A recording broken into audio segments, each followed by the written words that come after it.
Think about a spiritual leader in Hawaii, someone commanding a huge following, accumulating significant wealth, even playing in the political arena. Okay. Now, what if that same person was facing serious accusations of being a hypocrite, a manipulator, possibly even, connected to a drug smuggling ring? Wow. This isn't fiction. It's a real story we're diving into today, sparked by sources our listeners shared. Yeah, what's immediately compelling is how these different worlds, spirituality, finance, politics, and alleged criminal activity, all seem to converge around this one individual and his organization. Exactly. It presents a fascinating study in how belief and power can interact, for better or worse. Absolutely. Today on the Deep Dive, we're unpacking a collection of online discussions, news reports stretching back years, and personal stories focusing on Chris Butler. Also known as Siddheswara and Paramahamsa. Right.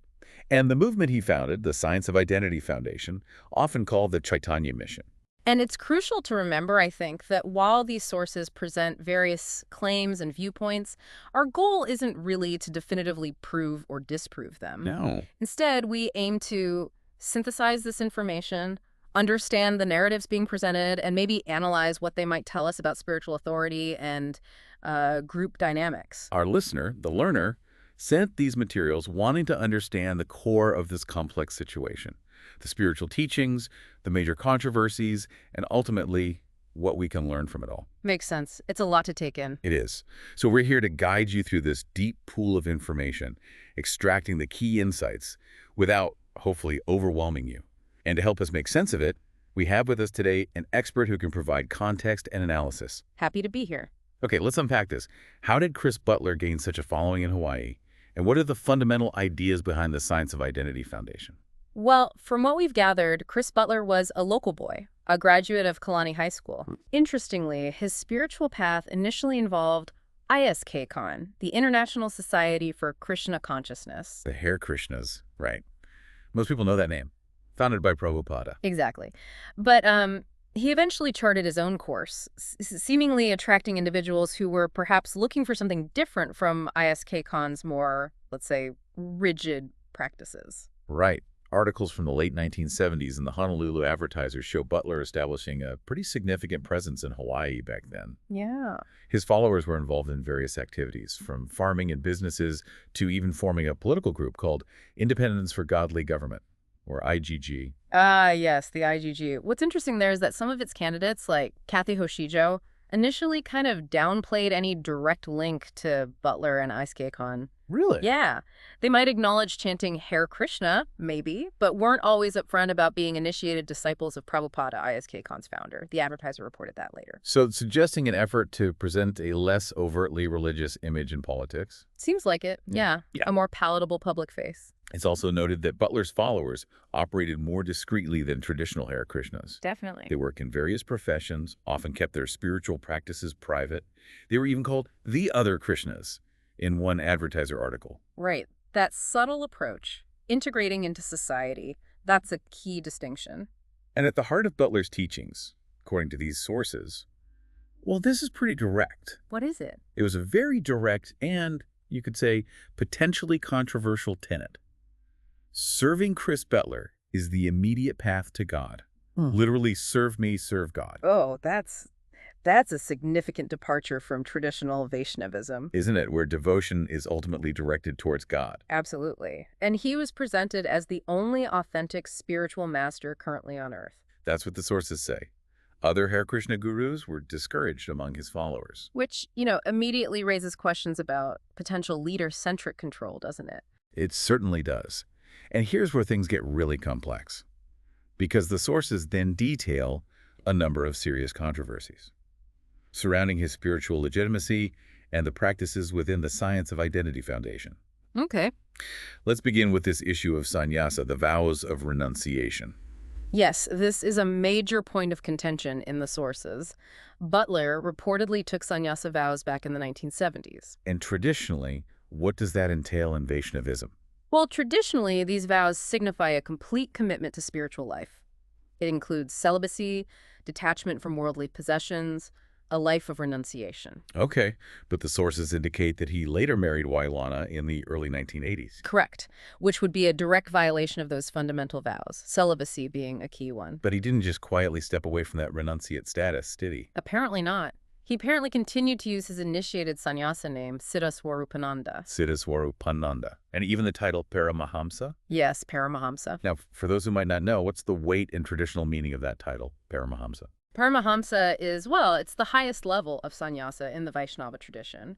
Traditionally, it denotes someone who has reached a very, very advanced stage of spiritual realization, often characterized by extreme asceticism, detachment, typically spending their lives in holy places in India, like Vrindavan. It signifies a complete renunciation of worldly life. So a very specific, demanding lifestyle. Extremely. Yeah. And the sources emphasize that Butler did not lead this kind of life, yet he retained the title, which many within the Vaishnava tradition view as a serious distortion, a misrepresentation of a revered spiritual status. And it becomes even more problematic when you consider the accumulation of wealth. Exactly. As a sannyasi, especially at the level of Paramahamsa, amassing private wealth, particularly on the scale of millions of dollars as alleged in the sources. Billions. That's what's alleged. It's strictly forbidden. Yeah. This creates a stark contradiction with the traditional understanding and expectations of someone holding such vows. A huge contradiction. Precisely. The sources also highlight what appear to be altered initiation practices within Butler's group. How so? Traditional Gaudiya Vaishnavism, which is a specific branch, includes different levels of initiation. There's Harinama, the chanting of the holy names, and Diksha, a more formal initiation with specific mantras. Okay. And sannyasa initiation for monks, of course. But some sources suggest Butler's group employs a modified form of Harinama initiation. Modified how? Well, some critics cited in the sources see it as a tool for enslavement and exploitation rather than genuine spiritual development. Strong words. Very. And Diksha and Sannyasa initiations, in their traditional forms and significance, seem to be largely absent or significantly transformed within the Sikh. And to maintain this system, there are allegations of some pretty extreme control measures, like restricting access to certain religious texts. Yes, this is a significant claim. Key Gaudiya Vaishnava texts discussing sannyasa and, importantly, Guru Tattva, Guru Tat? the established understanding within the tradition of the qualities and responsibilities of a genuine spiritual teacher. Those texts are reportedly banned within Butler's organization. And why? The reasoning, according to the sources, is to prevent followers from encountering information that might expose alleged inconsistencies and distortions in Butler's own practices and teachings. So hide the evidence, basically. That's the accusation. Okay. Followers discovered reading these texts reportedly face expulsion. Expulsion just for reading traditional texts. That's the claim. And the deliberate suppression of foundational texts is a significant indicator, suggesting an attempt to shield followers from scrutiny and maintain a specific narrative. That sounds like a very deliberate effort to control the information flow. Discourage independent thought among followers. That's certainly the implication presented in the sources. By limiting access to information and discouraging independent study of traditional scriptures, it cultivates an environment where Butler's authority remains, well, unchallenged. This kind of control over information is a tactic often associated with groups seeking to maintain power and influence over their members' beliefs. The sources also bring up some very personal and quite serious allegations against Butler himself. One source mentions his own father allegedly called him a narcissistic psychopath. That's a very strong accusation, especially from a family member. It is, and it speaks to the intensity of the personal controversies surrounding him. Absolutely. The sources also address the persistent issue of drug money. Yes, that came up earlier. Right. In the late 1970s, Butler reportedly dismissed rumors of drug money funding his group as being spread by ISKCON members, sort of deflected it. However, the information we have here indicates that Patrick Bowler, a prominent disciple of Butler who went by the initiated name Paramahamsa Das. Paramahamsa Das, okay. He was a twice-convicted drug dealer involved in a large-scale international smuggling ring. Twice convicted, and a prominent disciple. That's what the sources state. And witnesses in Hawaii reportedly recall widespread drug use within the group during that period, directly contradicting Butler's earlier denials. It certainly seems to contradict them, yes. This raises serious questions about transparency and the potential influence of such activities within the organization. You think so? Absolutely. Furthermore, while Chaitanya, the central figure of Gaudiya Vaishnavism, emphasized tolerance and compassion, Yes. former members have reported experiencing racial and homophobic prejudice within Butler's Suf. Really? That seems counter to the whole spiritual message. It does. It highlights a potential disconnect between the stated ideals of the tradition and the actual lived experiences within the organization under Butler's leadership, according to these accounts. So the controversies seem to go beyond just theological differences. They delve into serious allegations of personal conduct and the internal environment of the Sef. That's what the sources suggest, yes. Now let's look at how this control might be exerted. The sources mention specific manipulation tactics. Yes, they detail several alleged tactics. A key aspect mentioned is the claimed financial exploitation of followers. So? There are allegations that donations from less affluent devotees, particularly in countries like Poland, Ukraine, and the Philippines, Okay. are channeled to fund a business empire in Hawaii, primarily for Butler, his family, and a small inner circle. A business empire, Mhm. not like temples or charity. Very little of this wealth, allegedly, is directed towards traditional sacred purposes or benefiting the broader community of devotees who are donating. That raises serious ethical questions about the use of charitable contributions, doesn't it? Immense questions. It paints a concerning picture of potential financial imbalance and, well, the exploitation of potentially vulnerable individuals. Yeah. Another alleged tactic is the systematic encouragement for recruits to detach from their financial security, become dependent on the group and Butler. Why would they do that? The alleged premise is that by offering their wealth, they are securing a promise of liberation after death. A promise. A promise that, critics point out, lacks any verifiable basis. And when applying an external framework, like the cult danger evaluation frame, the sources point to some troubling indicators within the Sef. Yes, based on this framework, the Sef allegedly exhibits several characteristics often associated with potentially high-control groups, such as significant internal control over members' lives, strong wisdom claims attributed exclusively to Butler, rigid and unquestionable dogma, active and persistent recruiting efforts, the use of front organizations, substantial wealth accumulation by the leadership, the exercise of political influence, and the suppression or censorship of dissenting views or information. Wow, it's quite a list. It covers many of the red flags highlighted by that particular evaluation framework. The initial stages of recruitment also reportedly involve a tactic known as love bombing. Correct. That's a common term. Yeah. Newcomers are often met with this overwhelming display of warmth, affection, acceptance. Makes them feel welcome, part of something. Exactly. Creates a powerful sense of belonging and validation. This love-bombing phase is then reportedly followed by a more gradual, subtle process of indoctrination, Drawing them in deeper. slowly drawing individuals deeper into the group's specific ideology and practices. Recruits are often encouraged to prioritize introducing others to Butler's specific interpretation of Krishna consciousness, Right. and to primarily listen to his carefully selected public lectures, while more intensive or potentially controversial teachings are kept more private, reserved for long-term trusted members. And the level of reverence demanded for Butler, it sounds exceptionally high. It does. The sources describe followers being expected to demonstrate extreme reverence. Things like prostrating themselves, bowing fully to the ground during virtual gatherings. Even virtual ones. Yes. And his pronouncements are treated as absolute truth, not to be questioned. There are even claims that chanting is utilized as a form of mind control within the group. Mind control through chanting, that's a heavy accusation. It is. It suggests using a spiritual practice for manipulative purposes. Okay, shifting focus a bit from the spiritual and personal allegations, the SIF also appears to have significant business connections, some of which have faced their own controversies. Let's discuss Down to Earth, or DTE. All right, Down to Earth. It's a chain of health food stores in Hawaii. Numerous SEF members reportedly work there. And the ownership. The sources suggest its ownership is linked to individuals named J. Bismarck and V. Eswaran, possibly through QNet or related entities. QN, that name rings a bell. It might. Notably, Johnny Baldwin Midget, also known in some online communities as Balakiliadas, allegedly held a management position within DTE at one point. And this connection to QNet is significant because QNet has faced some serious allegations globally, hasn't it? Yes, QNet is a multi-level marketing company. It's been accused of operating as a pyramid scheme in various countries and has faced legal challenges related to those accusations. So the fact that individuals closely associated with Butler's group like this Acharya Das you mentioned, Yes, Acharya Das and others. have been linked to QNet raises further questions, doesn't it, about the financial practices and ethical standards within the broader SIF network. It certainly does. This connection suggests a pattern of potentially questionable financial dealings, according to the critics cited.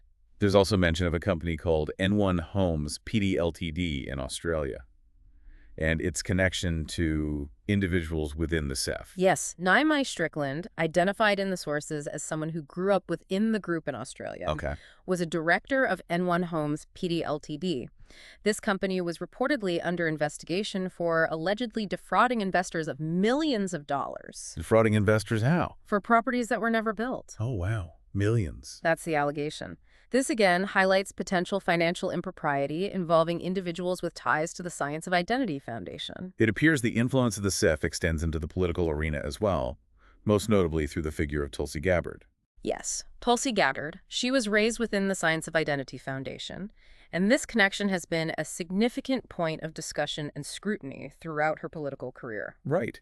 The sources indicate that numerous individuals identified as SIF disciples, students, even children, Children. yes, children of members, Yeah. made contributions to the political campaigns of both Tulsi Gabbard and her father, Mike Gabbard. Hmm. And what's particularly notable is that many of these individuals had no prior history of political donations. So a sudden surge of donations from a very specific connected group. Exactly. This concentration of donations from a specific group warrants closer examination regarding potential influence, wouldn't you say? Absolutely. This pattern of donations from a clearly affiliated group naturally raises questions about the extent and nature of the SIF's organized political influence and their support for these particular candidates. Furthermore, Tulsi Gabbard's former husband, Eduardo Tamayo, and her current husband, Abraham Williams, both have connections to Wailana's yoga and media productions. Wailana being Chris Butler's wife. Correct. Further illustrating the interconnectedness of these political and SIF-related networks. So given these connections, concerns have been understandably raised about the potential for undue influence of the SIF and Chris Butler on Tulsi Gabbard's political views and decisions. Yes, these concerns arise from the close-knit nature of the SIF community and the central authoritative role of Chris Butler within it. Critics have questioned whether Gabbard's policy stances and political trajectory might have been influenced by the teachings and perhaps the priorities of the foundation. It's a complex web. Now, the accounts of former members, as detailed in the sources, offer a really vital perspective on the internal workings of the SIF.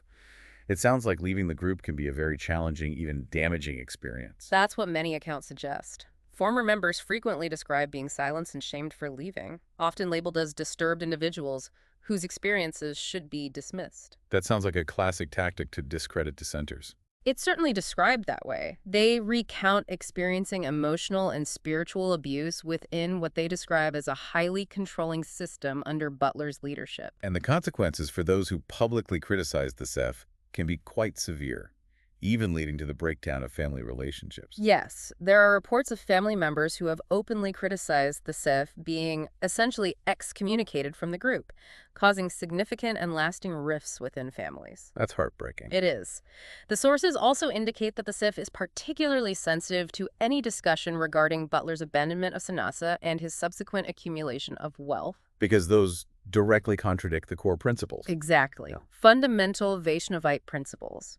Former members also recount being pressured to conform to the group's expectations in various aspects of their lives, even including personal expression like creative writing. Wow.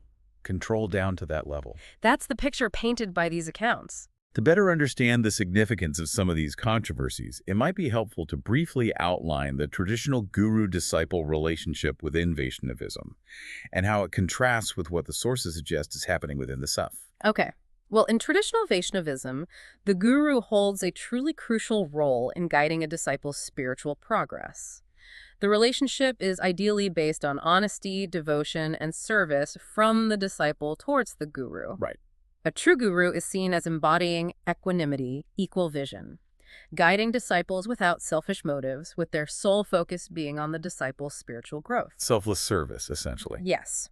And importantly, disciples are traditionally taught not to seek service from others while diligently serving their guru. The focus is upward towards the guru and God. But the sources seem to depict a very different dynamic in the case of Butler and the Suf. Very different, based on these accounts. The accusations against Butler include self-interest, financial exploitation of followers, limited accessibility for the majority of his disciples, and a significant departure from the traditional understanding of Guru Tattva, the truth about the Guru. So the emphasis is skewed. It appears heavily skewed towards service directed at Butler himself, with allegations of him accumulating wealth and wielding significant control, which, as we discussed, stands in stark contrast to the selfless ideal of a traditional Vaishnava guru. Okay, so to summarize this deep dive into the provided sources, it's been a lot. It has. The sources paint a picture of Chris Butler as, well, charismatic, certainly, but also deeply controversial. Yes. His Science of Identity Foundation, while claiming roots in Vaishnavism, faces these serious allegations. Hypocrisy concerning his own vows and lifestyle, financial exploitation of devotees, the use of manipulative control tactics, and a significant deviation from core religious principles and the traditional guru-disciple relationship. And the connections to political figures like Tulsi Gabbard and the often disturbing accounts shared by former members, they add significant layers of complexity and raise profound questions about power and belief within these kinds of organizations. Absolutely. For the learner and for anyone listening, this exploration really highlights the critical importance of approaching spiritual leaders and groups with a thoughtful, discerning mind. Critical thinking is key. It really is. It underscores the potential for power imbalances within such structures and the necessity of evaluating the actions and practices of these organizations against their stated beliefs and, importantly, historical traditions. And it leaves us with this to consider. Given what we've unpacked today from these sources, what truly defines a spiritual leader? And what responsibility do individuals have in critically evaluating the authenticity and integrity of those they choose to follow? This case, as presented in these sources, certainly compels us to reflect on the intricate dynamics of power, belief, and the potential for manipulation within spiritual contexts. Questions that continue to be relevant long after our deep dive concludes.